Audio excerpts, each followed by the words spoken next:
Ya, baik Bapak Ibu sekalian. Pada hari ini kita akan bahas tentang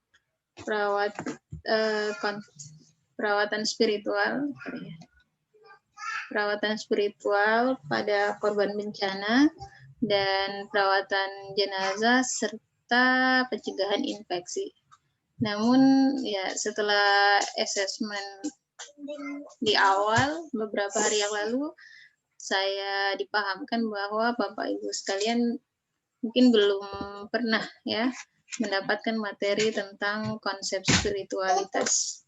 Olehnya itu pada kesempatan ini saya coba berikan dasar-dasar terkait konsep spiritualitas itu sendiri dan perawatan jenazah yang standar sebelum kemudian masuk pada pembahasan dalam konteks bencana. Sebelum saya memulai, apakah Bapak dan Ibu sekalian sudah membaca atau telah menelaah materi-materi atau artikel-artikel yang saya berikan di alur pembelajaran? Sudah ada yang sempat membaca? Benar. Ya. Ada yang belum? Yang sudah, apa yang ditangkap dari artikel yang saya sudah berikan? Apa yang bisa, untuk saat ini, apa yang bisa dipahami dari artikel-artikel tersebut? Mungkin ada yang bisa paparkan?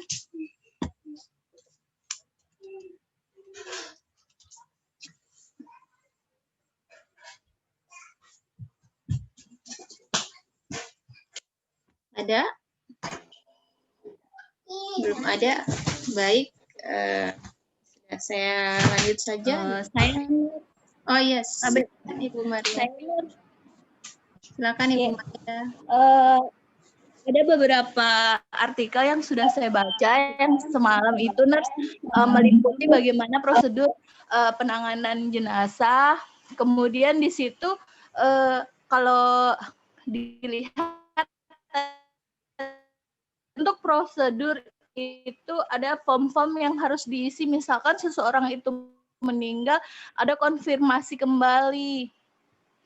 Misalkan dia sampai di UGD, apabila ada tanda-tanda kekerasan atau percobaan bunuh diri, harus segera dilaporkan ke pihak berwajib.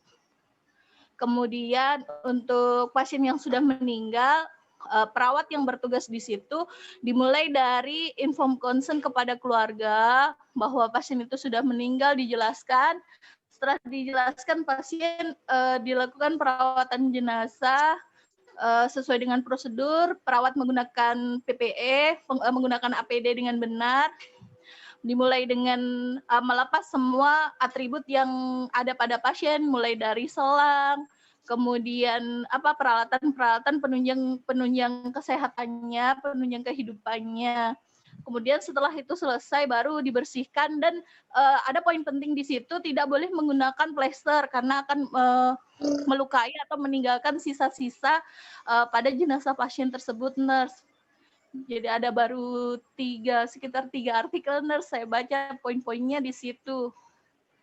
Oke, jadi ada beberapa sumber ya, Bu, yang saya berikan. Ada sekitar 3 artikel, nurse, saya baca di situ. Karena lumayan panjang ceritanya. Tapi di situ ditekankan bagaimana prosedur kita menggunakan APD, ditekankan kita harus menghormati jenazah tersebut, memperlakukannya dengan baik. Yang tadi saya sebutkan itu bahwa tidak boleh menggunakan plester karena akan melukai jenazahnya. Oke, bagaimana dengan unsur agama, kepercayaan, apakah menjadi pertimbangan? Ada di poin-poin di situ dari berbagai macam agama. Jadi ada yang nanti seandainya dikremasi itu disebutkan bagaimana nantinya dikasih tahu keluarganya seperti apa perlakuannya akan diapakan, disebutkan di beberapa artikel tersebut, Nurse. Tapi di situ banyak sekali agama, tapi yang saya soroti lebih ke bagaimana setiap agama ini memperlakukan jenazah itu dengan baik, dan di rumah sakit itu ada kayak seperti prosedur penetapan bahwa ini jenazah ini diperlakukan sebagaimana mestinya, jadi tidak diguling sana guling sini. Dan di video yang terakhir saya lihat diperlakukan dengan baik, Nurse. Oke, kemudian apa lagi? Ibu sempat download yang postmortemnya COVID? Yang dari Elsevier? Saya lihat videonya, Nurse. Kalau di-download nggak kuat HP saya. Oh. Baik, nanti coba di-download semua. Sebenarnya masih ada beberapa artikel yang terkait perawatan jenazah yang pakai versinya Indonesia yang khusus penanganan COVID ya.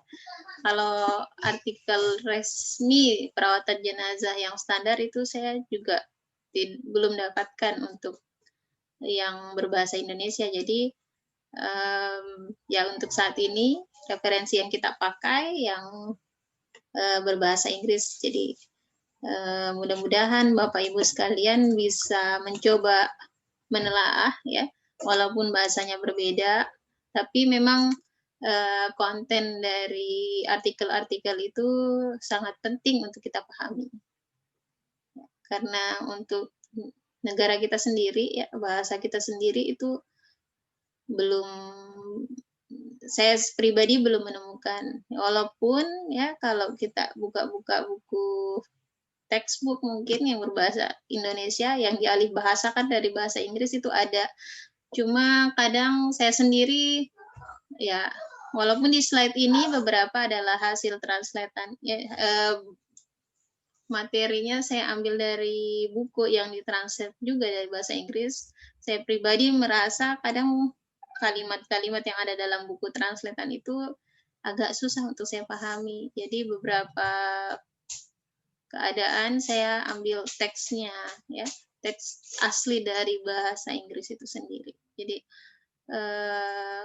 ya memang tantangan kita ke depan ya, kebutuhan kita sih lebih tepatnya, bahwa kita harus agar bisa update ya dengan informasi dalam menunjang kompetensi kita, memang bahasa Inggris itu sangat diperlukan oleh kita semua.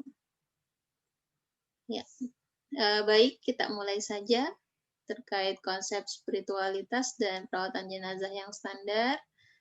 Mudah-mudahan bisa selesai dalam waktu 30 menit, sehingga waktu yang berikutnya bisa kita pakai untuk membahas lebih jauh terkait kebencanaan. Jadi pada prinsipnya hampir sama, cuma paradigmanya saja yang perlu kita catat dengan baik, bahwa kondisi bencana itu berbeda dengan kondisi yang biasa. Ya, terkait perawatan spiritual ini, ya Bapak Ibu sekalian, saya pikir semua mahasiswa sudah bisa paham ya, sudah tahu persis bahwa komponen dari asuhan keperawatan kita itu bukan cuma aspek fisik atau biologis, kemudian mental atau psikologis, tapi juga ada yang namanya spiritual selain sosial ya. Dan olehnya itu maka perawatan spiritual ini menjadi satu perawatan, satu dimensi dari komponen keperawatan yang ada, yang harus menjadi pemerhatian kita bersama ya. Jadi pada saat kita berhadapan dengan klien, kita harus ingat bahwa klien kita itu bukan cuma makhluk biologis ya, yang terdiri dari organ dan sistem organ ya, tapi dia adalah makhluk psikologis juga ya, makhluk sosial dan makhluk spiritual. Dan ini kalau kita pahami bersama ya, kita baca buku-buku, baca konsep-konsep mengenai spiritual, kita akan menemukan bahwa aspek spiritual ini merupakan satu bagian yang penting di mana dengan memenuhi kebutuhannya, ya, kebutuhan klien terkait spiritual ini dapat mengurangi penderitaan klien tersebut, ya, dan membantu dalam kesembuhan fisik dan mental mereka. Jadi kita bisa membayangkan, ya, mengimajinasikan di hadapan kita ada klien, ya, klien yang habis kecelakaan misalnya, habis kecelakaan, yang terlihat menderita adalah ya karena mungkin terjadi patah tulang dan sebagainya, yang terbayangkan oleh kita mungkin bagaimana kita bisa mengurangi nyerinya, ya. Terkadang kita lupa di balik dari kejadian ini mungkin ada aspek spiritual yang tengah dia butuhkan, ya. Terlebih misalnya dia mengalami kecelakaan ternyata dilatar belakangi dengan persoalan hubungannya dengan orang lain, ya, atau bahkan hubungannya dengan Tuhan itu sendiri. Bisa saja dia merasa bahwa kecelakaan yang dialami itu bukan hanya semata-mata karena dia melanggar peraturan lalu lintas misalnya, ya, atau ketidakhati-hatiannya dalam berkendara, tapi mungkin bisa saja dia beranggapan bahwa ini adalah musibah atau bala, ya, istilahnya, atau bala atau balasan yang dia dapatkan dari perbuatan yang tidak baik, ya, yang terkait aspek spiritual tadi. Jadi komponen ini yang kadang kita lupa untuk bisa kita assess, untuk kita harus assess pada saat bertemu dengan klien. Dan tentu saja ketika si klien ini didominasi dengan perasaan bersalah dan seterusnya, ini tentu akan bisa mempengaruhi kesembuhan fisiknya, ya, bahkan mungkin mempengaruhi mentalnya, ya. Atau juga sebaliknya, misalnya dia memiliki kesejahteraan spiritual yang baik, ya, justru keadaan kecelakaannya tadi menjadi bahan bagi dia untuk merenung diri, ya. Mungkin ada kesalahan di masa yang lalu dan olehnya itu dia berjanji untuk tidak mengulanginya misalnya, dan menganggap bahwa ini adalah bagian dari cara Tuhannya misalnya untuk menegur dirinya, sehingga dia bisa mengambil ini sebagai satu hal yang positif, ya, dan bisa saja ini bisa mengurangi penderitaan yang dia rasakan. Dengan dalam tanda kutip, jadi mungkin dia merasa bahwa oh iya setidaknya berkurang dosa saya, misalnya seperti itu, ya. Jadi kalau dia merasa bahwa ini adalah cara Tuhan misalnya untuk mengurangi dosanya, mungkin saja penderitaan fisik yang dia rasakan itu tidak dia rasakan lebih besar dibanding dengan orang-orang yang dengan kondisi yang tadi memaknainya sebagai satu bentuk yang negatif terkait spiritual. Jadi spiritual itu sendiri, ya, bisa menjadi sesuatu yang penguat, ya, penguat dari penderitaan yang dialami atau bahkan sebaliknya. Olehnya itu kita harus betul-betul memastikan bahwa klien ini terpenuhi kebutuhannya, bukan hanya aspek fisik dan mentalnya, tapi juga spiritual. Baik, kita lanjut. Bahwa perawatan spiritual ini mengharuskan kita perawat untuk berkomunikasi dengan klien dengan penuh kepekaan dan empati, serta tentu saja harus memahami nilai pasien. Terkadang secara tidak sadar kita ini terutama ketika kita hanya berfokus pada nilai-nilai diri kita, nilai-nilai spiritual kita tidak memahami nilai-nilai pasien. Terkadang kita memaksakan satu kondisi yang ternyata itu tidak sama dengan nilai yang dimiliki pasien.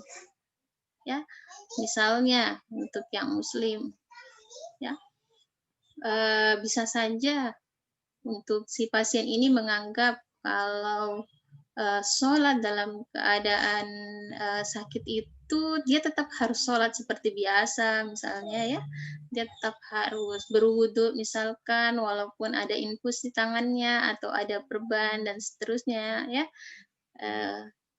Dalam keadaan tertentu untuk pasien yang tidak paham bahwa ada keringanan ya, ada rukhsah yang diberikan kepada yang Muslim pada saat kondisi seperti itu, ya, respon kita mungkin saja terlihat ketus, misalnya ketika melihat infus IV lainnya pasien itu sudah berdarah gara-gara dia keluar masuk kamar mandi untuk berwudu, misalnya seperti itu, atau misalnya perbannya jadi basah gara-gara dia berusaha untuk bisa berwudu.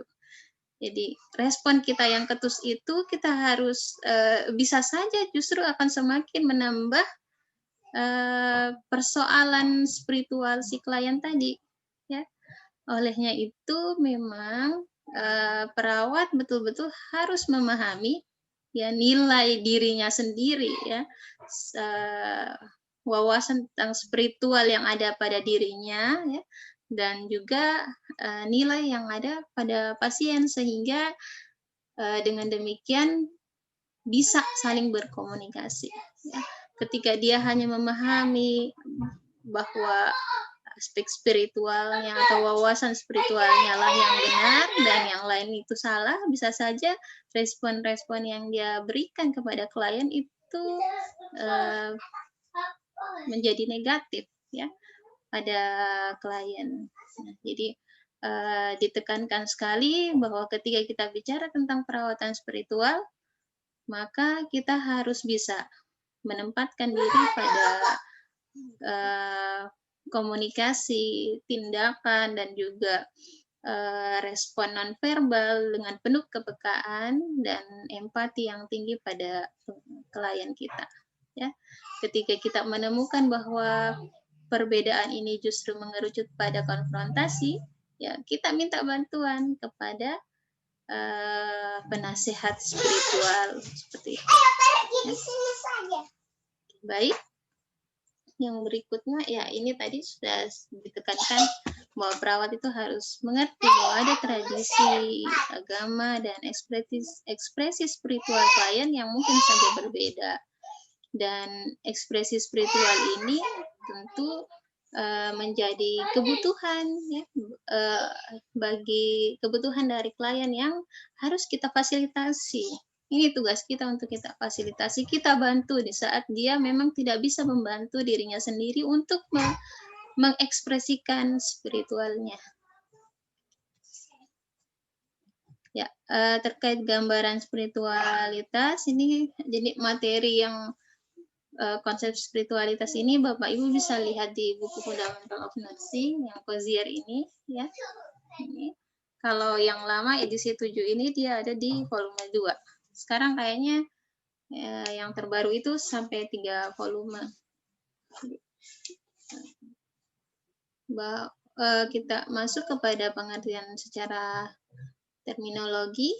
Berasal dari bahasa Latin spiritus yang artinya meniup atau bernapas, memberi kehidupan atau intisari manusia. Kalau yang Muslim biasa menyebutnya roh ya, roh, arwah ya, seperti itu. Nah, di mana kalau kita yang Muslim itu paham ketika roh dengan jasad itu terpisah, maka manusia tersebut sudah tidak bisa lagi menjalani kehidupannya di dunia. Seperti itu. Lanjut lagi.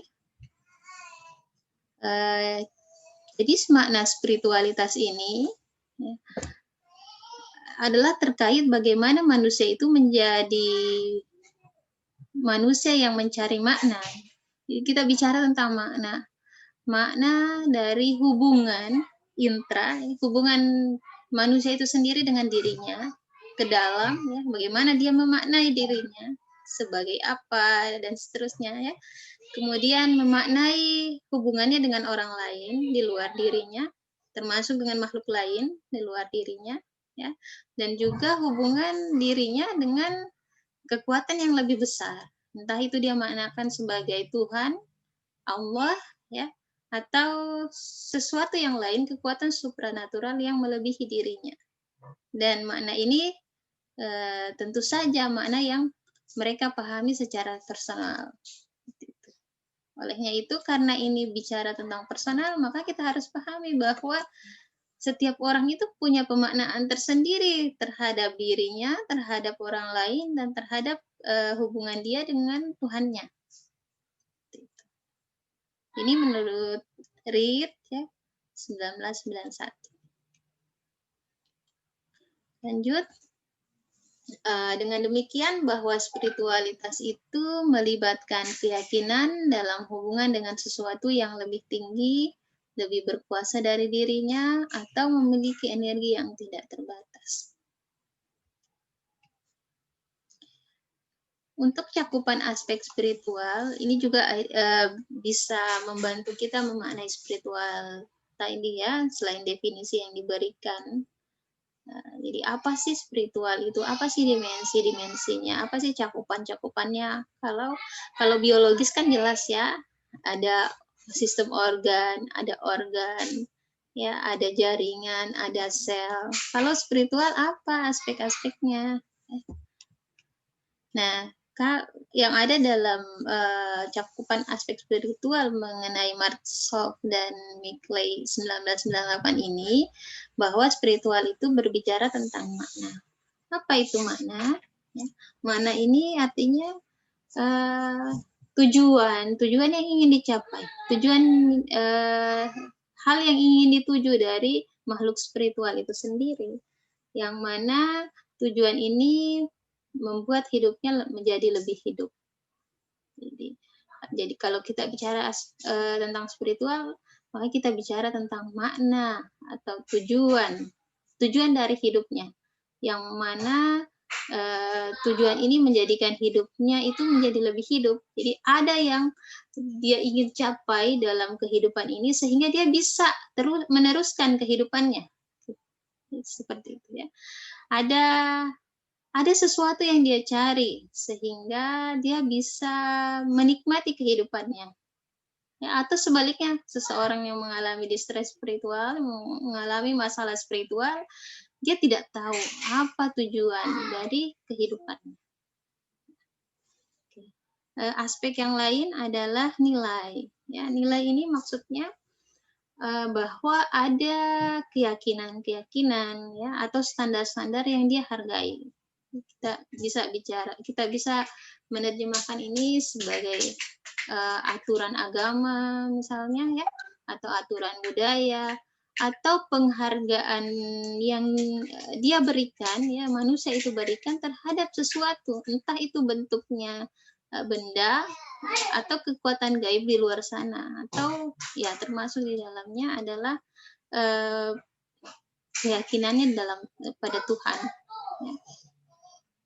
Kemudian, tapi di sini kalau aspek nilai ini berbicara tentang standar ya, menurut dia ketika dia melakukan sesuatu itu nilainya baik atau buruk ya, bagus atau tidak bagus, perlu ditingkatkan ya, harusnya ditingkatkan atau harusnya tidak dilakukan, itu berbicara tentang itu ya, untuk aspek spiritual. Kemudian yang berikutnya adalah transcendence ya. Jadi kalau kita bicara tentang ya, ini kurang n-nya. Transcendence ini adalah penghargaan tentang dimensi lain yang berada di luar dirinya. Jadi, kalau makna tadi apa tujuan hidupnya, kalau nilai tadi adanya aturan-aturan atau standar-standar yang dia yakini, kalau transcendence ini bagaimana dia menghargai sesuatu yang ada dalam dimensi yang lain dari dirinya, entah itu terhadap Tuhan ya, atau terhadap kekuatan gaib di luar sana. Kemudian cakupan dari spiritual yang lain adalah berhubungan. Ini maksudnya bahwa aspek spiritual itu bicara tentang hubungan seseorang dengan orang lain. Kemudian juga dengan alam dan juga bahkan hubungannya dengan Tuhan itu sendiri. Jadi ketika seseorang merasakan adanya hubungan yang memburuk ya atau membaik dengan seseorang, itu sebenarnya aspek spiritual yang sedang dia rasakan, ya, yang sedang berbicara, yang sedang ingin dipenuhi dan seterusnya. Kemudian cakupan aspek yang berikutnya untuk spiritual ini adalah menjadi. Yang dimaksud dengan menjadi ini adalah bagaimana dia merefleksikan dirinya, ya. Bagaimana dia mendefinisikan orang lain, ya. Bagaimana dia berkenan terhadap pengungkapan dirinya yang sebenarnya itu seperti apa, hidupnya yang sebenarnya itu seperti apa. Mungkin ekspresinya kira-kira saya ini sebagai, misalnya kalau yang dikaitkan dengan agama, saya ini sebagai hamba Tuhan, hamba Allah, misalnya ya, harusnya seperti apa. Saya ini sebagai mahasiswa, harusnya saya seperti apa. Saya ini sebagai dosen, harusnya menjadi bagaimana. Itu ketika kita bicara menjadi apa, ya, merefleksikan tentang kehidupan kita, tentang diri kita, maka itu kita sedang berbicara tentang aspek spiritual itu sendiri. Jadi ketika kita bicara tentang saya ini perawat, harusnya saya seperti ini, itu kita sedang bicara tentang aspek spiritual kita sebagai seorang perawat. Oke. Kita lanjut. Kebutuhan spiritual itu ya, ada banyak ya, dan itu seringkali muncul pada saat sangat menonjol ya, ketika kita mengalami sakit atau mengalami krisis yang lain, termasuk krisis ekonomi, ya. Kita tiba-tiba menjadi sensitif ya, misalnya saat kita bangkrut ya, orang-orang sudah menjauh dari kita, di situ ya. Muncullah kebutuhan spiritual itu, kebutuhan ingin dihargai ya, kebutuhan untuk dicintai, kebutuhan terkait nilai, sebenarnya saya hidup ini mau apa ya, misalnya dengan kondisi yang tadi saya harus bangkrut dan seterusnya, sebenarnya apa yang saya mau tuju di dunia ini. Setengah orang kan kadang ya sudah, kalau sudah bangkrut ya sudah, tidak ada lagi yang diharapkan, ketika dia memahami konteks spiritual itu sebagai sesuatu yang dikaitkan dengan harta ya.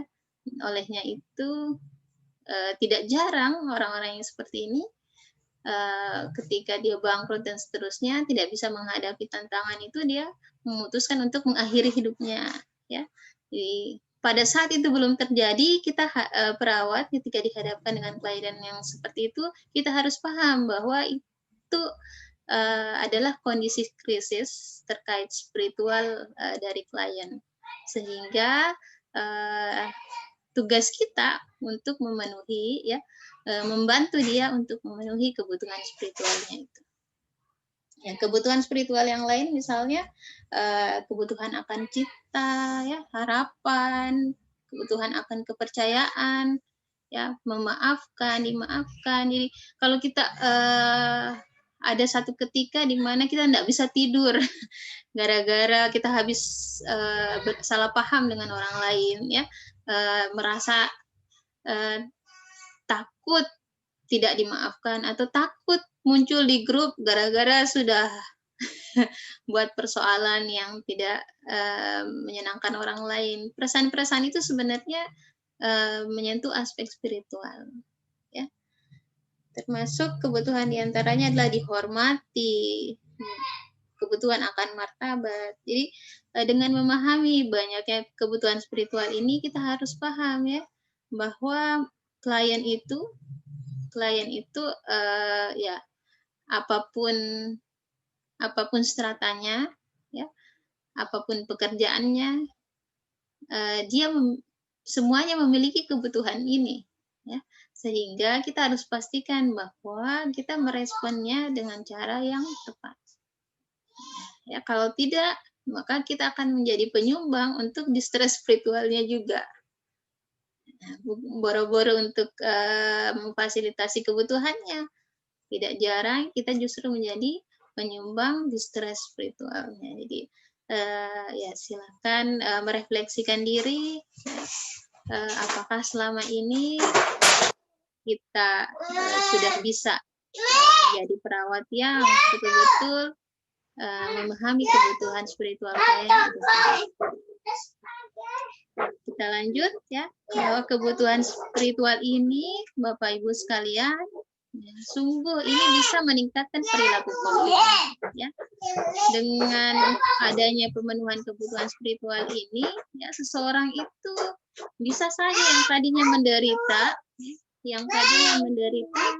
kemudian yang dalam kondisi yang sama kalau kita bandingkan antara satu klien, ya, klien yang punya kesejahteraan spiritual itu biasanya ekspresinya jauh berbeda dengan orang yang mengalami distress spiritual.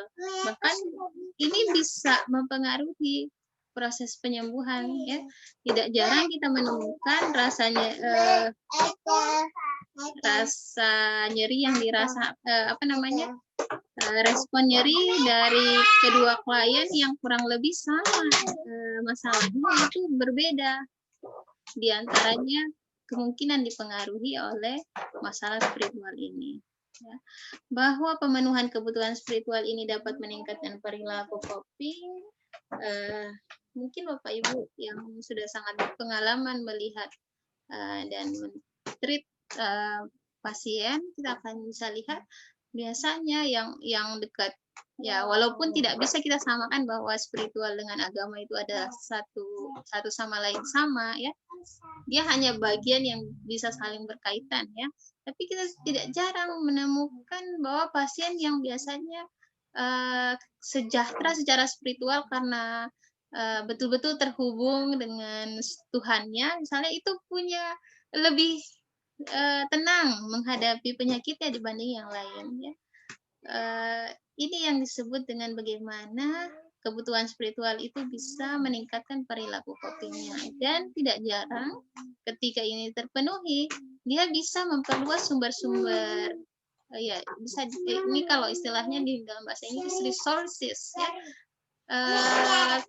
Kadang mungkin ya orang yang kebutuhan spiritualnya bermasalah atau mengalami distress spiritual, kita menemukan bahwa dia selalu merasa tidak dihargai, ya, selalu merasa tidak dicintai, sehingga pasien-pasien yang seperti ini tidak jarang kita temukan dia malas atau tidak mau bergaul dengan pasien yang di sampingnya, ya.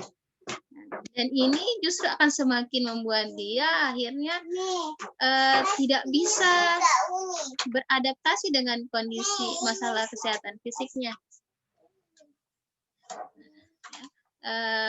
Kalau berbeda dengan orang yang sejahtera secara spiritual, mungkin dia sakit, tapi dia bisa menemukan banyak teman-teman baru, ya, walaupun dia tidak dikunjungi sama keluarganya atau dia tidak punya keluarga, tapi dia merasa bahwa orang yang ada di ruangannya itu adalah orang-orang yang bisa mensupport kesembuhannya, ya. Dia justru bahkan merasa bahagia berada di rumah sakit. Kenapa? Karena dia menemukan banyak orang yang menghargai dia. Dia bisa membina hubungan yang baik dengan siapa saja, dan dia menemukan kebahagiaan itu ketika bisa berhubungan baik dengan orang-orang itu, ya, meskipun bukan keluarganya, sehingga dia bisa, ya, dia bisa memaksimalkan, ya, sumber-sumber penting, ya, yang ada di sekelilingnya untuk bisa meningkatkan kesembuhannya, meningkatkan kesehatannya. Oke, kita lanjut. Contoh kebutuhan spiritual. Ya, ini tadi saya sudah singgung, ya. Mungkin yang terlihat di sini kreativitas itu adalah bagian dari kebutuhan spiritual itu ya. Kebutuhan akan kreativitas itu bagian dari kebutuhan spiritual. Saya sendiri memaknai ini tidak jarang ya ketika saya menghadapi satu tugas atau ya mencari ide ya dalam kondisi yang tenang ya, dalam kondisi yang sejahtera secara spiritual itu tidak jarang memunculkan banyak ide kreatif yang bisa saya dapatkan ya. Berbeda dengan mungkin kondisi saya ketika saya merasa aduh saya tidak disayangi oleh orang-orang terdekat saya atau saya sedang dalam kondisi aduh saya lagi bertengkar dengan orang lain. Biasanya kreativitas itu justru tidak timbul ya. Termasuk pada saat misalnya saya merasa tidak percaya dengan seseorang atau dengan institusi saya. Ya, seperti itu. Dan lanjut, kesejahteraan spiritual itu menurut Pilch, ini bisa dibaca walaupun mungkin saya sendiri ya, agak susah memahami ketika ini sudah ditranslate ya. Cara hidup, gaya hidup yang memandang dan menghidupkan hidup menjadi bertujuan dan menyenangkan. Kemudian yang mencari pilihan yang menopang hidup dan memperkaya hidup untuk dipilih secara bebas pada setiap kesempatan dan yang menanamkan akarnya secara kuat ke dalam nilai spiritual dan atau keyakinan agama tertentu. Oke. Kesejahteraan spiritual itu dimanifestasikan dengan perasaan menjadi secara umum hidup, bertujuan, dan memuaskan. Kalau seseorang puas dengan kehidupannya, ya, itu dia menemukan tujuan hidupnya, biasanya dia sejahtera secara spiritual. Ini karakteristik kesejahteraan spiritual. Ya, Bapak Ibu, ini juga bisa menjadi masukan untuk diri kita sendiri untuk merefleksikan ya sejauh mana kesejahteraan spiritual bisa kita rasakan. Ada rasa damai dalam diri kita, ya kita berkasih sayang dengan sesama, kita menghargai hidup kita, ada rasa syukur di dalamnya, kita menghargai adanya persamaan maupun perbedaan, kita menikmati humor ya, kemudian bijaksana, murah hati, bisa transenden diri dan termasuk kapasitas cinta untuk tanpa syarat. Itu diantaranya karakteristik kesejahteraan spiritual. Ya, apa itu distress spiritual? Ini berbicara tentang di mana ada tantangan terhadap kesejahteraan spiritual dan atau terhadap sistem keyakinan yang memberi kekuatan, harapan, dan makna hidup. Jadi dengan demikian dari definisi ini kita juga bisa menyimpulkan bahwa ketika ada tantangan terhadap sistem keyakinan itu bisa saja menimbulkan distress spiritual. Makanya memang kita cenderung harus hati-hati terhadap pemaknaan seseorang tentang keyakinannya, ya, tentang agamanya, aturan-aturan yang dia pahami sebagai satu bentuk yang bisa memberikan makna dalam hidupnya, bisa memberikan kekuatan pada hidupnya dan juga harapan. Di mana ketika ini ada tantangan bisa menjadikan seseorang mengalami distress spiritual dan itu bisa saja diawali dengan kondisi fisiologis ya, masalah pada fisiologis, termasuk juga kekhawatiran terhadap penanganan dan juga kekhawatiran terhadap kondisi yang saat itu dia alami. Penyebab-penyebabnya ini bisa karena masalah fisiologis, ya, masalah karena dia khawatir dengan penanganan, apakah dengan Misalnya setelah ya operasi, apakah dia masih hidup atau tidak, ya. Sementara dia khawatir dengan anak-anaknya dan seterusnya, ya. Atau kekhawatiran-kekhawatiran yang lain yang cukup mengganggu kesejahteraan spiritualnya itu. Ya, cukup mengganggu yang selama ini dia bisa kuat menghadapi hidup, dia jadi merasa kayaknya saya sudah tidak sanggup hidup, misalnya seperti itu, atau kayaknya saya sudah tidak punya harapan, ya, kayaknya saya sudah tidak bermakna lagi dalam kehidupan ini. Dan olehnya itu kita bisa pahami dari sini bahwa orang-orang yang berada dalam penyakit yang terminal, ya, biasanya cenderung untuk mengalami distress spiritual ini. Ya, kalau tidak salah, Bapak Ibu sudah mengambil mata kuliah paliatif ya? Seingat saya sudah ya. Ya, dan sedikit banyak menyinggung juga masalah spiritual, betul ya Pak? Ada pengkajian spiritual. Oke. Jadi pengkajian spiritualnya itu bisa dipakai di mana saja. Nanti tinggal ditambahkan dengan batasan-batasan karakteristik dari diagnosa yang memang berbicara tentang masalah spiritual.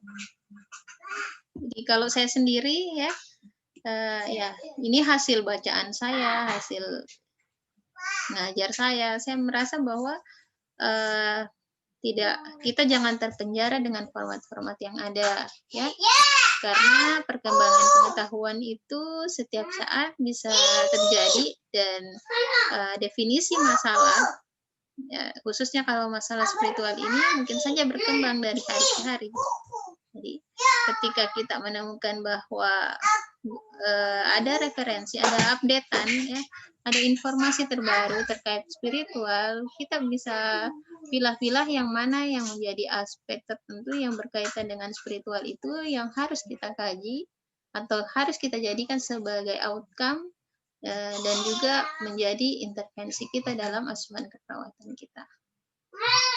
Jadi ya, kalau Bapak Ibu lihat dari referensi-referensi yang saya berikan, saya cuma mengingatkan bahwa adapun format-format yang ada yang terlampir di situ itu hanya referensi untuk Bapak Ibu bisa kembangkan, bisa Bapak Ibu jadikan sebagai satu-satunya pedoman untuk pengkajian spiritual, tapi jangan meninggalkan, ya. Mau dikombinasikan, mau diambil satu saja, tapi catatannya jangan meninggalkan. Kenapa? Karena ini aspek penting yang harus kita lakukan sebagai seorang perawat untuk memaksimalkan perawatan kita kepada klien. Oke. Konsep terkait spiritualitas ini ya akan menyentuh masalah agama, ya, akan menyentuh masalah iman, menyentuh masalah pengampunan, transendensi, dan juga harapan. Ya. Apakah semua orang itu, semua orang yang beragama itu memiliki iman? Bagaimana kadar-kadar keimanannya? Biasanya tidak bisa kita tentukan korelasinya. Ya, ini hanya ada ada hubungan yang saling mendukung, tapi apakah kemudian seorang yang beragama itu sudah pasti memiliki iman, itu tidak bisa kita katakan seperti itu, ya. Jadi ini menjadi peta yang bisa menjadi petunjuk bagi kita ketika kita bicara spiritualitas, maka kita bisa mengorek, ya, menyentuh, ya, membuat outcome, membuat intervensi yang bisa saja menyentuh masalah agama, menyentuh masalah iman seseorang, ya, menyentuh persoalan pemahaman dia terkait pengampunan, ya, transendensi, dan juga harapan. Kita lanjut, bahwa perkembangan spiritual ini Bapak Ibu sekalian, menurut teorinya, dari Stage of Faith Development ini tahun 1981, ya, ada tahapannya dari 0 sampai lansia, ya. ada karakteristik perkembangannya. Tapi kalau yang Muslim sendiri mungkin bisa paham ya bahwa spiritual itu sungguh jauh sebelum lahir ya, sebelum jadi neonatus itu sangat erat kaitannya ya, walaupun itu mungkin kita bisa katakan kondisi akan terkait dengan kondisi spiritual ibu ya, bahkan jauh dari itu seorang muslim itu memahami bahwa ada yang namanya alam arwah ya, di mana alam arwah itu seorang satu roh ya, cikal bakal yang akan lahir ke dunia itu diminta kesaksiannya siapa Tuhannya. Silakan dipahami ini dan diambil sebagai teori, tapi bisa dikembangkan. Kemudian praktik spiritual yang memengaruhi asuhan keperawatan ya, berkaitan dengan hari raya, kitab suci ya. Olehnya itu ketika ada pasien yang mau pulang, kita bisa paham ya, ini terkait pulang pada saat hari raya misalnya ya, kita bisa paham oh bicara tentang aspek spiritualnya, termasuk dietnya, cara berpakaiannya ya, dan juga terkait kelahiran dan kematian ya. Olehnya itu kita tidak bisa memandang remeh ketika seseorang itu pohon beringin ya. pohon beringin iya pentas ya. Umi mengajar dulu ya. Iya sebentar ya Bapak Ibu.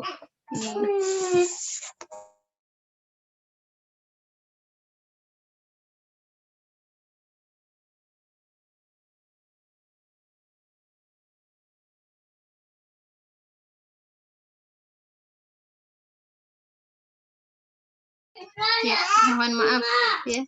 Kita lanjut. Jadi kita tidak bisa memandang remeh perihal kelahiran dan kematian. Mungkin setengah orang tidak memahami.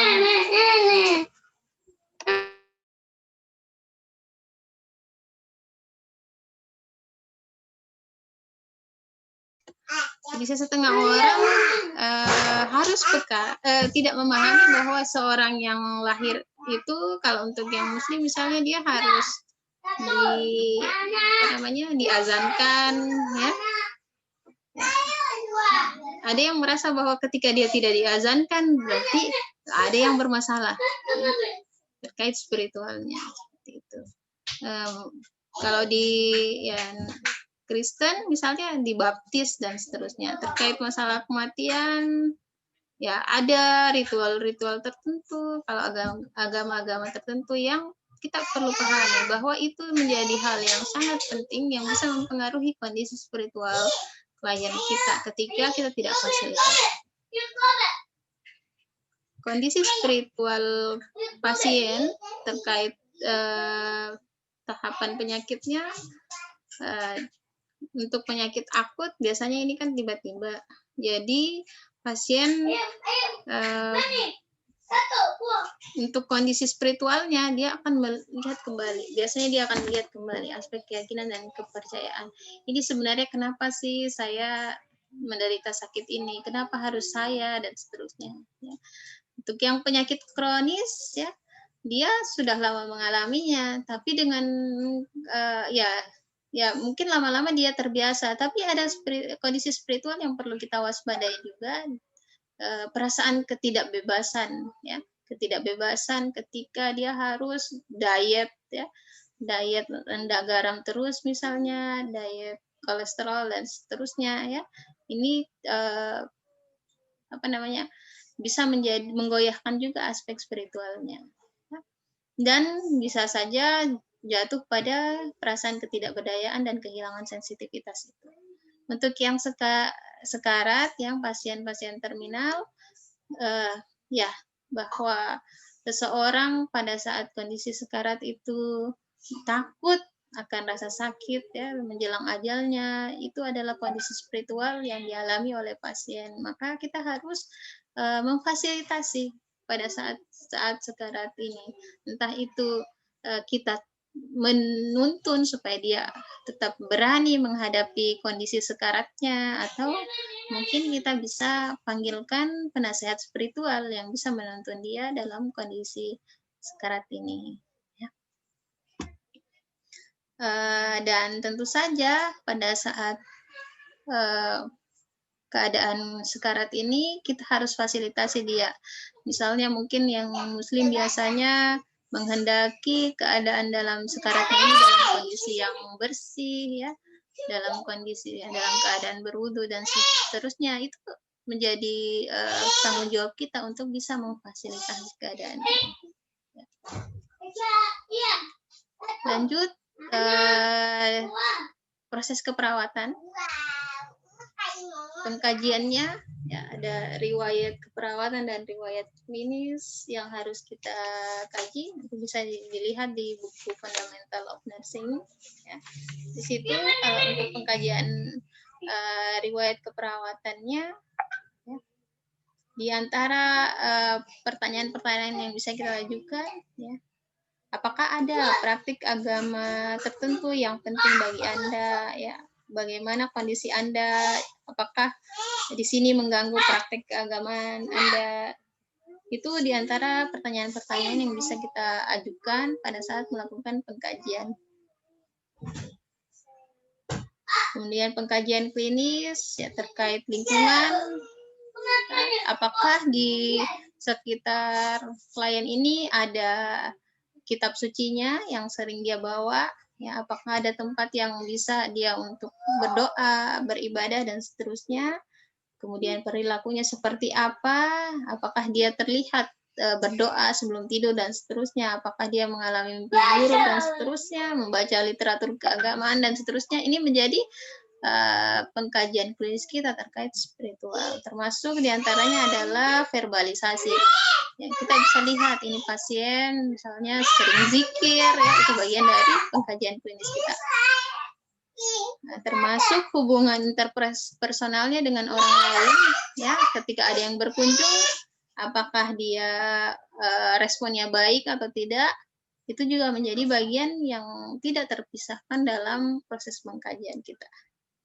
Termasuk afek dan sikap, ya, pada saat dia sendiri, apakah dia cemas, marah, atau apatis, itu menjadi bagian yang harus kita perhatikan dalam proses pengkajian mengenai spiritual.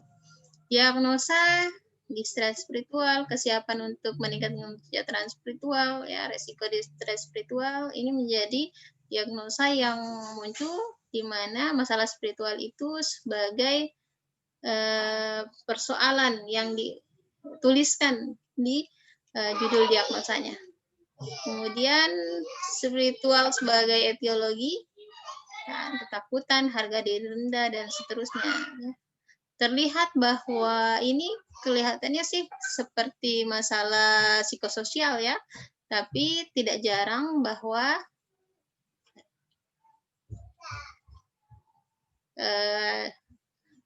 masalah-masalah psikososial atau diagnosa psikososial ini bisa disebabkan oleh distress spiritual itu. Lanjut, ini perencanaannya. Ini kalau kita baca di NIC lebih banyak lagi aktivitas-aktivitas yang bisa kita lakukan terkait spiritual ini. Implementasi.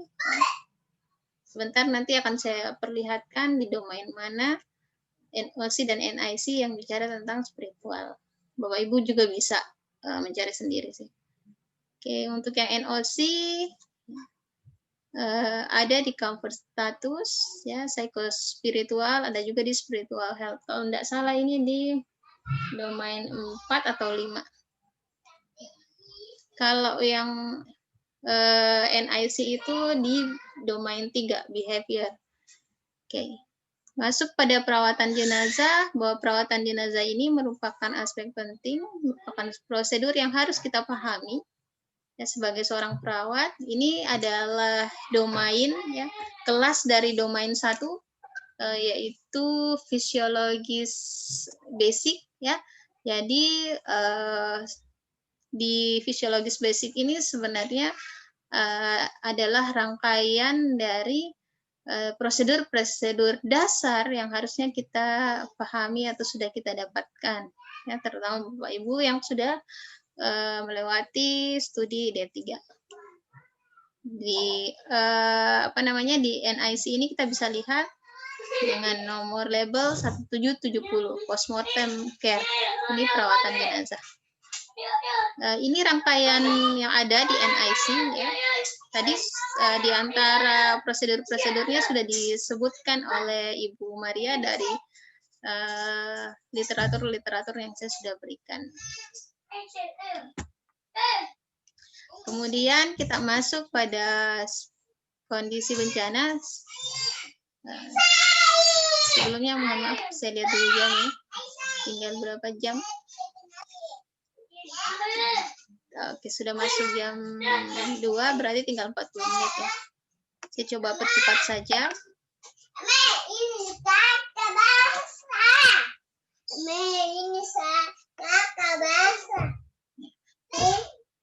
Kita lanjut.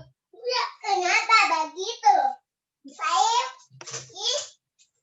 Untuk perawatan spiritual korban bencana, yang perlu kita satukan dulu adalah paradigma kita tentang bencana itu sendiri.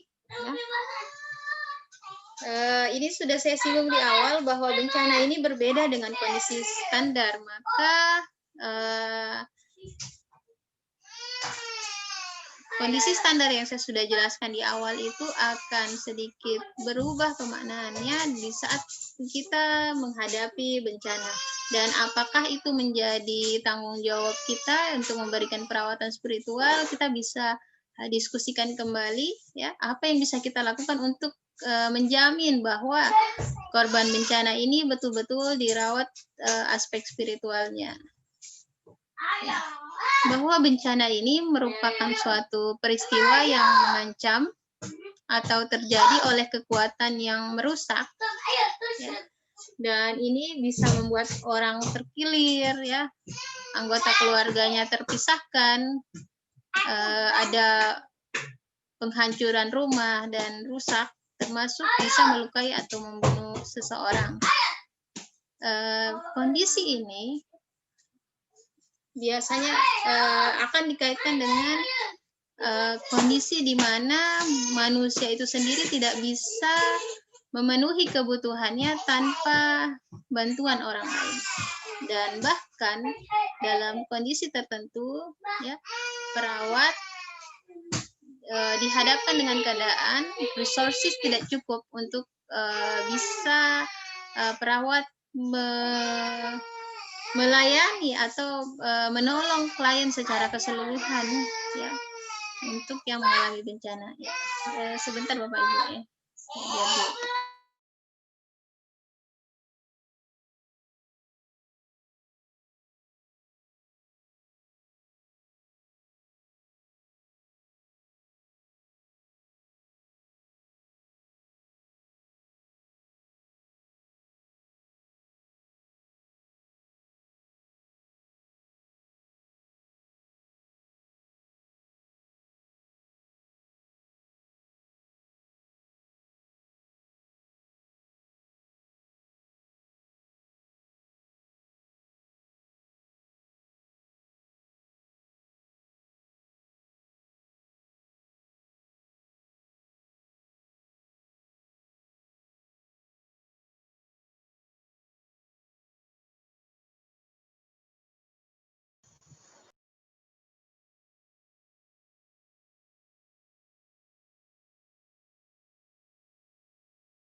Baik, kita lanjut.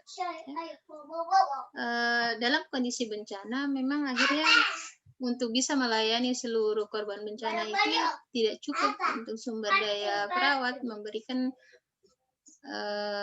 perawatan spiritual ini. Olehnya itu dalam referensi-referensi yang saya berikan, baik itu berbicara tentang perawatan spiritual di masa bencana maupun perawatan jenazah, itu melibatkan first responder, ya, penolong dan relawan-relawan.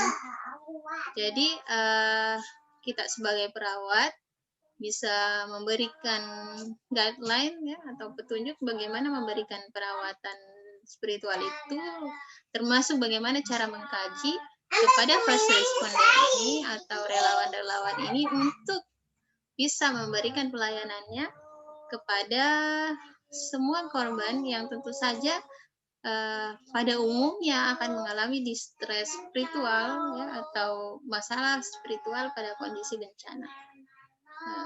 Bahkan dalam kondisi tidak terjadi bencana sendiri, untuk perawat kesehatan masyarakat sendiri, kita bisa bayangkan, ya, kalau puskesmas itu harus melayani tidak boleh lebih dari 30.000 orang misalnya, untuk puskesmas dengan tenaga 20-30 orang, kita bisa bayangkan bahkan dalam keadaan yang tidak bencana pun kita harus melayani sebanyak kurang lebih 100 orang, ya, kurang lebih 100 orang, 1.000 orang, ya, untuk bisa memastikan bahwa dalam seluruh klien, ya, komunitas, keluarga, dan juga individu itu terpenuhi kebutuhannya.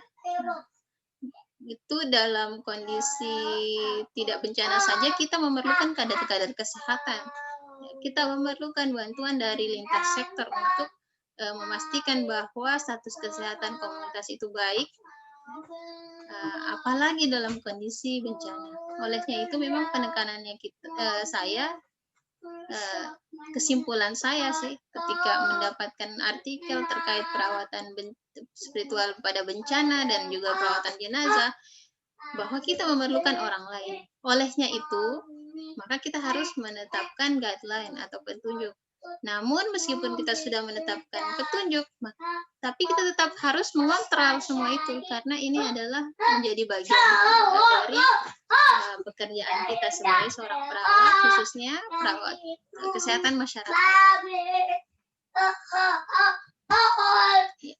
Baik, disaster spiritual care ini, ya, saya tetap sertakan teks bahasa Inggrisnya supaya mungkin jangan sampai ada yang missing dari terjemahan saya. Bahwa disaster spiritual care ini adalah proses di mana individu, keluarga, dan komunitas yang terkena bencana ini bisa memanfaatkan, ya, kekayaan dari keimanan yang dia miliki, ya, harapan, termasuk kebersamaan. Jadi komunitas di sini maksudnya kebersamaan dia dengan masyarakat yang lain, itu merupakan kebersamaan kita dengan orang lain, itu merupakan satu bagian penting dalam aspek spiritual, di mana ini bisa dimanfaatkan untuk bisa mendukung proses pemulihan dalam kondisi bencana, baik itu pemulihan secara fisik individu maupun fisik bangunan dan juga daerah-daerah yang tertimpa bencana. Termasuk di dalamnya kekayaan makna. Ini beberapa assessment yang bisa digunakan. Penekanan yang ada di sini adalah bahwa assessment terkait spiritual untuk masalah kebencanaan ini dilakukan di semua fase bencana. Jadi bukan cuma pada saat terjadi bencana atau fase respon atau pasca bencana, ya, tapi justru dari sebelum terjadinya bencana itu sudah dilakukan assessment. Kemudian yang penting lagi bahwa mengidentifikasi atau melakukan pengkajian spiritual ini bisa juga akhirnya memperlihatkan kepada kita apa aset-aset yang ada atau yang tidak ada terkait pelayanan spiritual ketika kita berada dalam kondisi bencana. Kemudian bahwa asesmen spiritual ini bisa dilakukan secara interdisipliner, bukan cuma perawat. Ya, bisa dilakukan oleh leader-leader atau pemuka-pemuka agama, bisa juga personil yang merespon bencana, atau juga relawan-relawan komunitas. Jadi ini bisa kita lakukan lintas sektor intinya. Beberapa pertanyaan yang bisa diajukan untuk pengkajian spiritual, misalnya apakah korban masih dalam kondisi bahaya atau tidak, ya. Kemudian apakah ada kehilangan terkait bencana, ya. Apakah ada persekutuan-persekutuan keyakinan yang aktif, ya, dan merespon bencana itu, dan seterusnya pertanyaan-pertanyaan yang ada. Itu untuk pertanyaan komunitas secara keseluruhan. Kalau komunitas kepercayaan, kita bisa mengorientasikan pada pertanyaan-pertanyaan yang misalnya apakah ekspresi-ekspresi keagamaan yang berbeda itu teridentifikasi dan masuk dalam asesmen kita, ya. Kemudian apakah komunitas-komunitas kepercayaan lokal itu ada yang berkomunikasi, apakah ada komunitas-komunitas kepercayaan lokal yang berkomunikasi dengan pemerintah daerahnya, pemerintah regionalnya atau nasional. Ini terasa sekali, ya, pada kondisi COVID, ya, di mana ketika pemerintah itu menetapkan bahwa harus ada pembatasan fisik, ya, physical distancing itu, di mana yang mengharuskan juga penutupan tempat-tempat ibadah, ya. Ini menjadi penting ketika tidak ada komunikasi antara komunitas-komunitas agama ini dengan pemerintah, bisa saja terjadi konflik terkait ini. Ya. Olehnya itu jauh hari, ya, harus ya, kalau sudah nanti pada saat respon baru kita ya mau di apa, tapi harusnya jauh hari bahwa komunitas-komunitas kepercayaan ini betul-betul terhubung dengan kita sebagai petugas kesehatan yang bisa menjadi bagian dari pemerintah itu sendiri, ya. Selain itu, terkait komunitas kepercayaan ini, apakah ada rumah ibadah yang rusak, ya, apakah ada meeting-meeting atau pertemuan-pertemuan atau peribadatan yang terganggu karena bencana, dan apakah ada pemuka agama di komunitas kepercayaan itu yang menjadi korban meninggal ataupun yang menjadi korban yang masih bisa bertahan dalam kondisi bencana. Ini menjadi penting juga memperhatikan tokoh-tokoh agama. Ya, secara umum sih di komunitas juga seperti itu. Ketika kita ingin berkomunikasi dengan masyarakat, mencari tokoh agama dan tokoh masyarakat, salah satu cara yang mudah juga untuk menyentuh komunitas kepercayaan.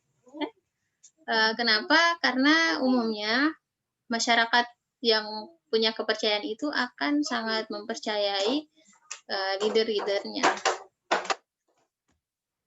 Ini cuma referensi saja, Bapak Ibu bisa mengembangkan lebih jauh lagi. Kemudian ini diagnosa yang terkait spiritual, ya. Ada batasan karakteristik yang kita lihat di sini, di mana batasan karakteristik ini bisa menjadi poin penting untuk kita masukkan dalam proses pengkajian kita, karena memang penegakan diagnosa dalam perawatan spiritual itu tentu bergantung pada batasan karakteristik yang kita temukan. Di antaranya di sini kita bisa lihat, ya, questioning identity, ya, mempertanyakan identitas. Itu kalau identitas berarti kita bicara tentang spiritual, ya. Questioning meaning of life, ya, bertanya tentang apa makna dari kehidupannya, meaning of suffering, apa yang dia derita, ya.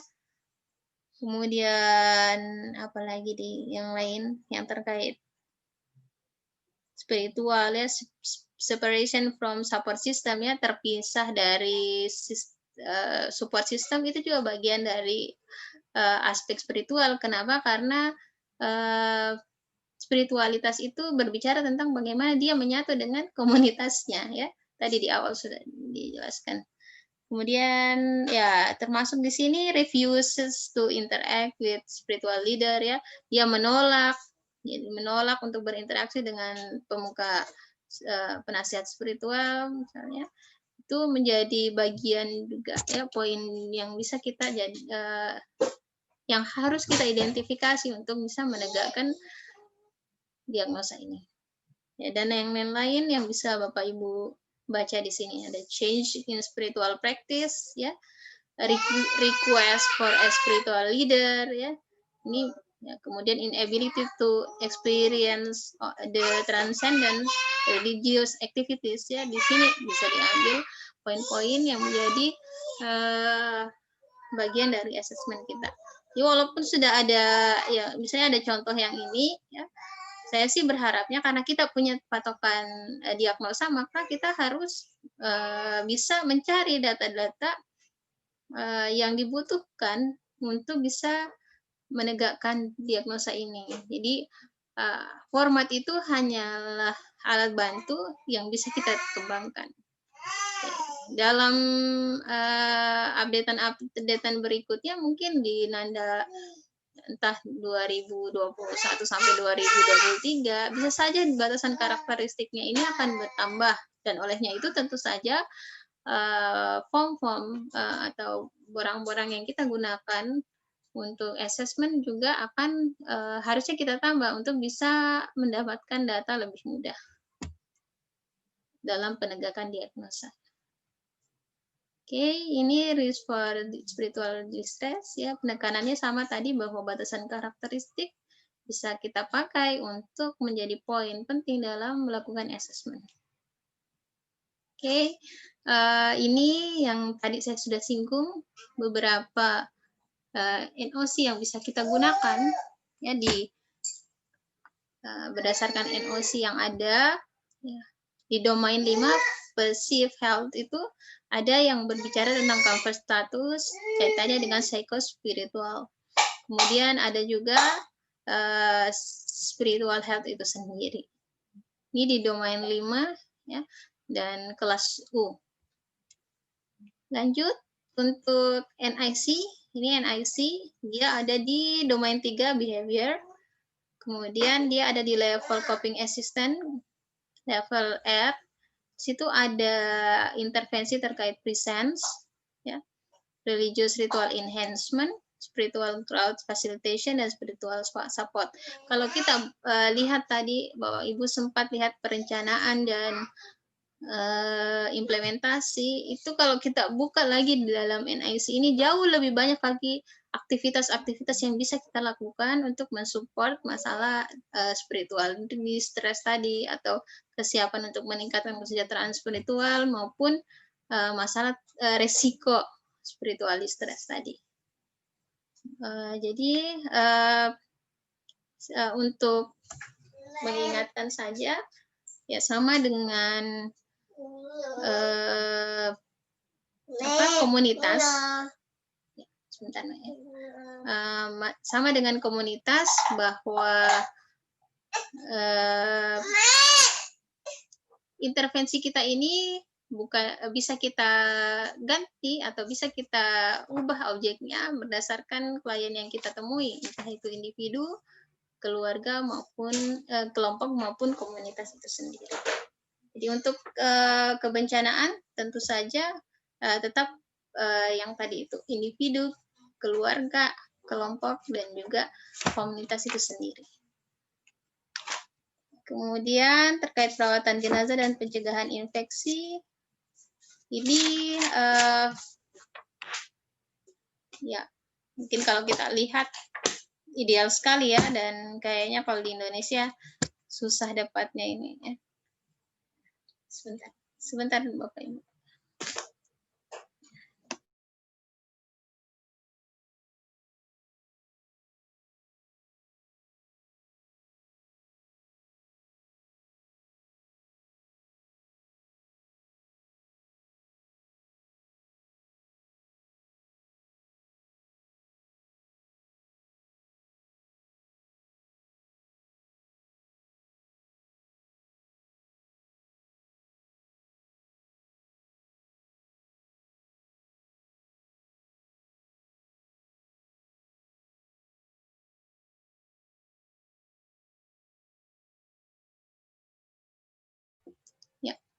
Lanjut, ini cuma apa namanya referensi saja, nanti bahwa kita tidak menemukan ini di Indonesia, hanya sebagiannya saja. Yang penting kita harus mengerti ya bahwa potensial ini tersedia untuk meminimalkan infeksi, di mana pada kondisi bencana khususnya kita tidak bisa lihat jenazah mana yang punya penyakit infeksi. Ya. Dan tentu saja untuk jenazah yang sudah lewat dari 48 jam itu sangat besar ya potensinya untuk memberikan kontaminasi kepada sekelilingnya. Jadi ini referensi saja. Ya, kita sih berharap bahwa Indonesia juga bisa menyediakan seperti ini. Ya, apa yang kita lakukan dan tidak boleh kita lakukan pada saat manajemen penyelenggaraan jenazah? Yang pertama adalah bahwa manajemen pengurusan jenazah ini harus selalu ada dalam perencanaan respon bencana. Ya.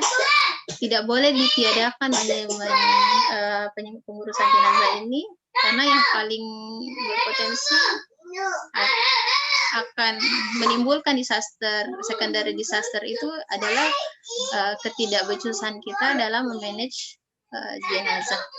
Yang berikutnya dalam perencanaan kita ya, rencanakan lebih jauh lagi terkait kebencanaan ini, di mana para first responder ini dapat mengatasi masalah perawatan jenazah ini, karena memang kita perawat sendiri tidak bisa menangani langsung ya, kita berada di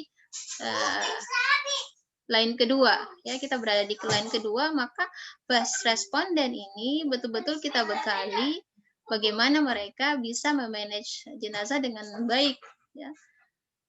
Sehingga apa yang kita harapkan bahwa penanganan jenazah ini tidak menjadikan si first responder ini akhirnya mendapat penyakit akibat job yang dia jalani, ataupun juga dalam penanganan jenazah ini tidak menimbulkan kontaminasi atau infeksi di sekeliling, itu bisa kita capai.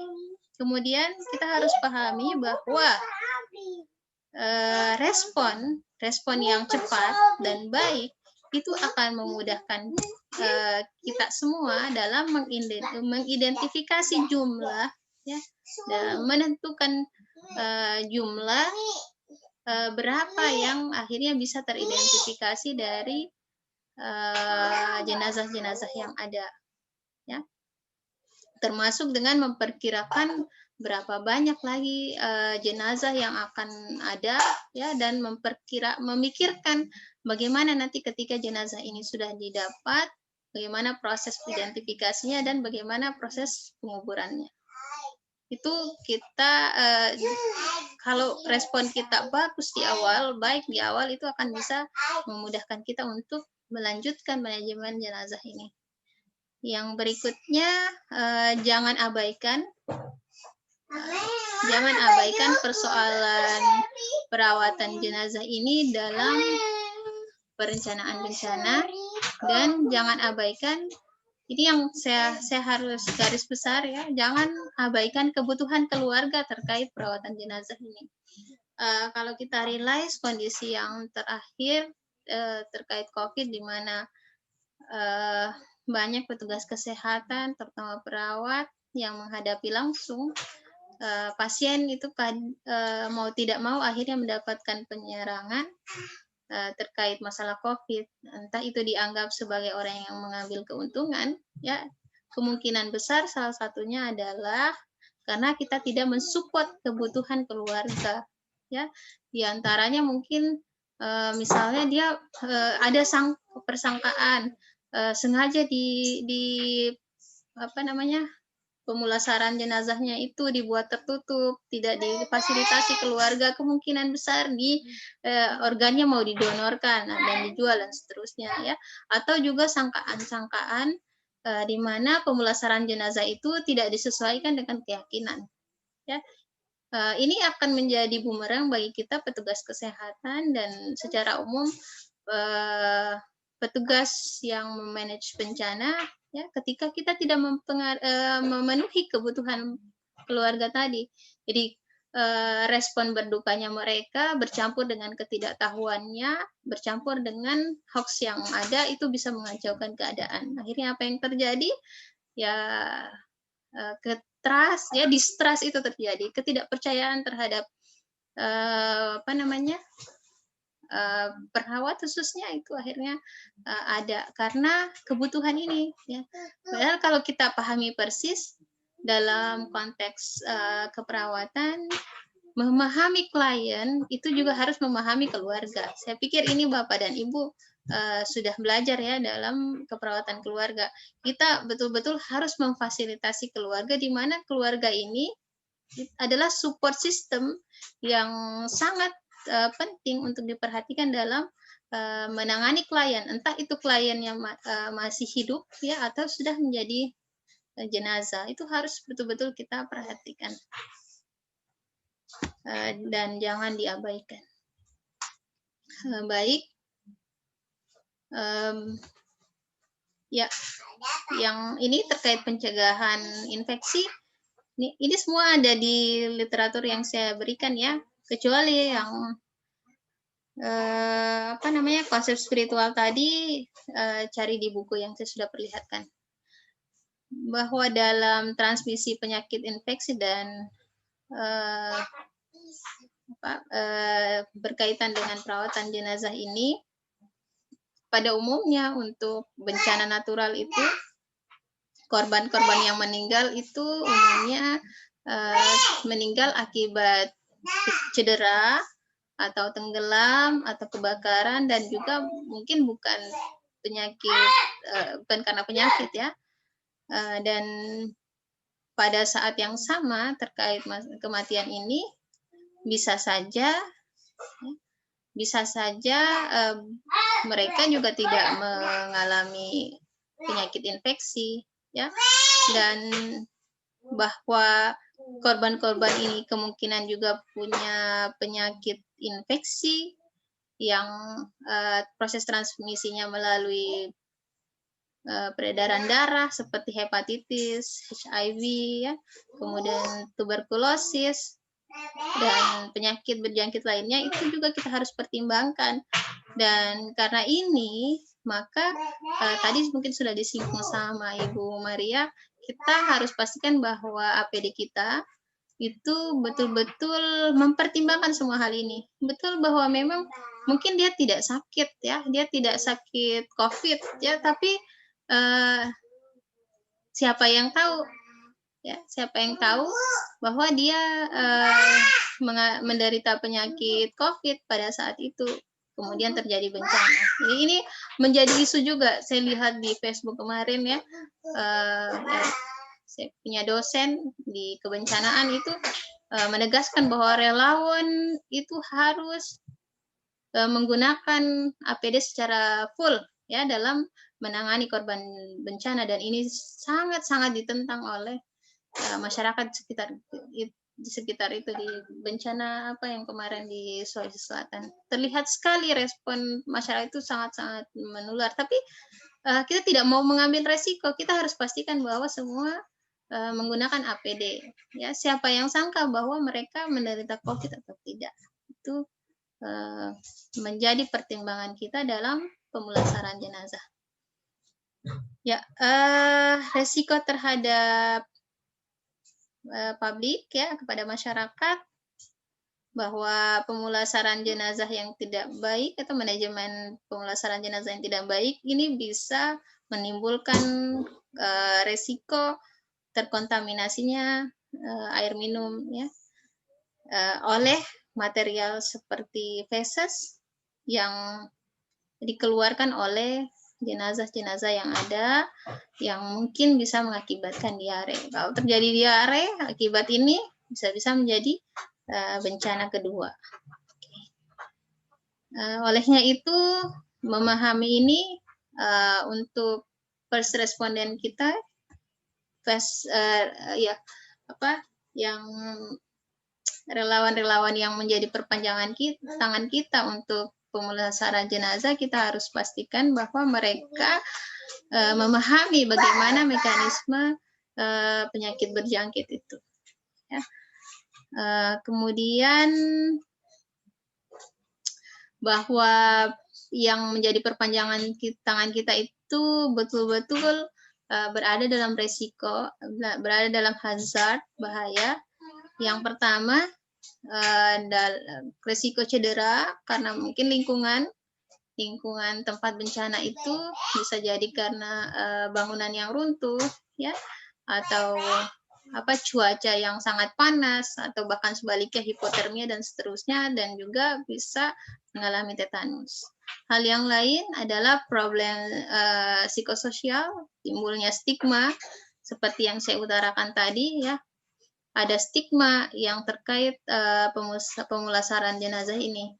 Kira-kira bayangannya stigma seperti yang dituduhkan masyarakat pada perawat sekarang yang menangani pasien COVID, seperti itu kira-kira, ya.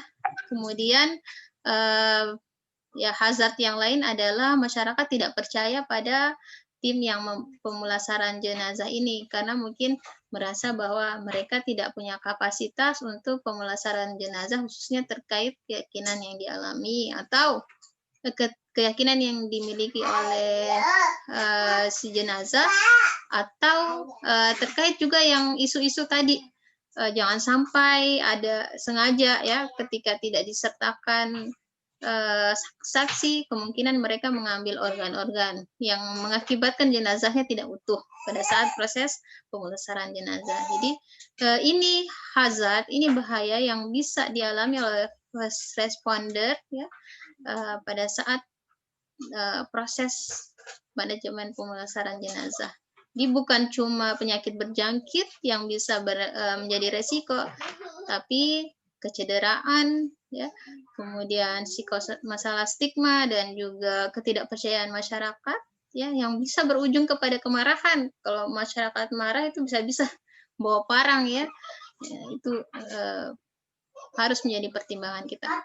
Kemudian untuk safety-nya, ya, mempertimbangkan hal-hal yang menjadi hazard tadi. Kalau misalnya bangunannya runtuh, maka pada saat kapan mereka baru bisa bertindak, ya, menggunakan alat berat apa yang kemudian menjadi pertimbangan kita sebelum melakukan pemulasaran jenazah, evakuasi dan seterusnya, itu harus menjadi pertimbangan kita. Kemudian apalagi, ya, prinsipnya berbicara tentang itu di sini. Saya kira cukup. Yang lain ini bisa dibaca. Mungkin ada pertanyaan, tinggal 8 menit. Ya. Ada, Ners. Ya, silakan Pak. Ada, Ners. Ya, silakan Pak. Ya, Ners. Terima kasih, Ners, atas kesempatannya. Di sini saya ingin tanyakan terkait dengan perawatan jenazah pada kondisi bencana, Ners. Biasanya kalau kita lihat pada video yang beredar, Ners, biasanya jenazah daripada korban bencana ini kan biasanya ditelantarkan, misalnya di luar gedung, Ners, terus berjejeran begitu, Ners. Nah, pada kondisi ini berarti bisa kita simpulkan bahwa penanganan terhadap jenazah ini tidak dilakukan secara maksimal sesuai dengan teori yang disampaikan tadi, Ners. Atau memang kondisi tertentu hal tersebut bisa maksudnya mungkin bisa dimaafkan, begitu. Iya Pak, tapi ya mau tidak mau, ya, kondisi bencana itu kan akhirnya kita berada dalam kondisi yang tidak berdaya, ya, secara resources, ya, secara emosional dan secara fisik juga. Ketika memang kita tidak bisa berdaya, kita tidak ada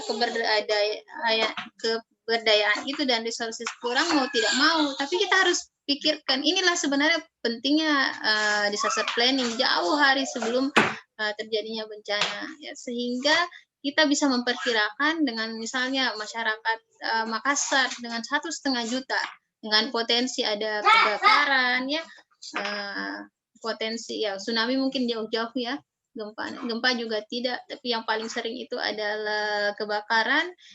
Itu berapa resources yang harus tersedia, termasuk diantaranya body bag ya. Ini kan terkait body bag kalau kita bicara pemulasaran jenazah ya, supaya jenazahnya tidak terlantar. Kemudian bagaimana mekanisme transportasi ketika jenazah itu sudah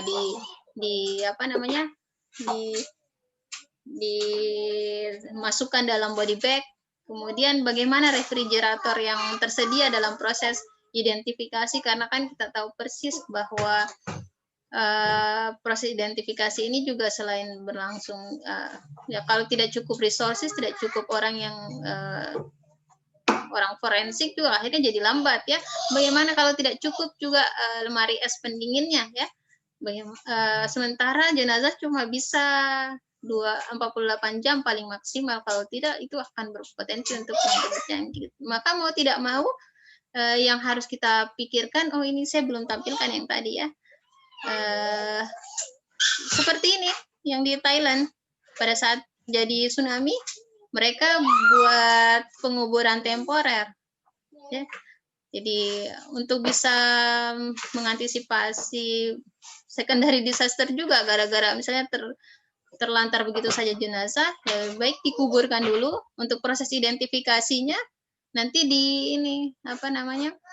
dibuka lagi kalau memang itu diperlukan, kalau memang itu diminta oleh keluarga. Karena pertimbangan yang tadi, jangan sampai resiko publik terkontaminasi sumber air minum itu yang akan bisa menjadi bencana berikutnya bagi masyarakat. Kemudian hal yang lain, tentu kalau kita bicara tentang proses pemulasaran jenazah, ketika harus seperti ini ya, tidak dalam kondisi yang normal, maka support system seperti persekutuan atau lembaga-lembaga keagamaan itu sangat penting ya. Misalnya kayak MUI memfatwakan ya bisa dikubur dalam satu liang yang besar ya, atau kalau misalnya tidak ada lahan, mau tidak mau harus ditumpuk, yang seharusnya mungkin ya harus ada lubang 0,5 meter tersendiri ya untuk setiap individu ya yang dikuburkan. Itu kita butuh pernyataan ya ataupun fatwa-fatwa seperti itu untuk bisa membenarkan keadaan ini. Olehnya itu memang perawat ini, khususnya perawat kesehatan komunitas itu harus paham persis bahwa hubungannya dengan sektor-sektor yang lain dalam memastikan masyarakat, kesehatan masyarakat dalam keadaan status yang sejahtera itu tidak bisa kalau hanya dia sendiri. Ya, dia harus berkolaborasi. Dia harus bersama-sama lintas sektor untuk bisa memaksimalkan pelayanannya terhadap komunitas. Demikian Pak Ardiansyah. Ya. Ada lagi yang lain yang ingin bertanya? Ya. Cukup? Yes.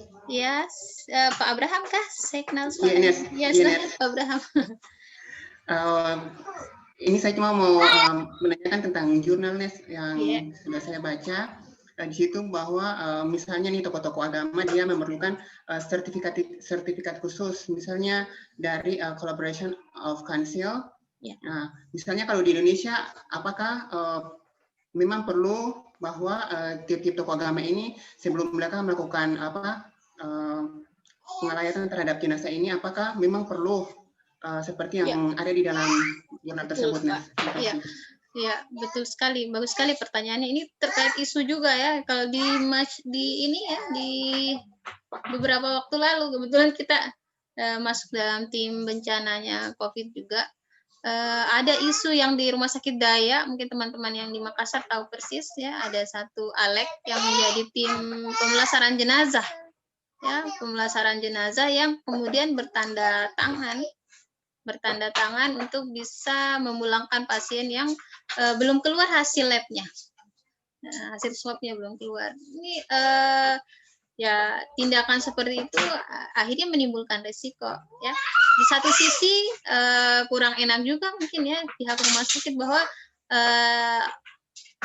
orang tersebut adalah tim satgas ya, tim satgas yang seharusnya paham terkait pemulasaran jenazah untuk COVID ya.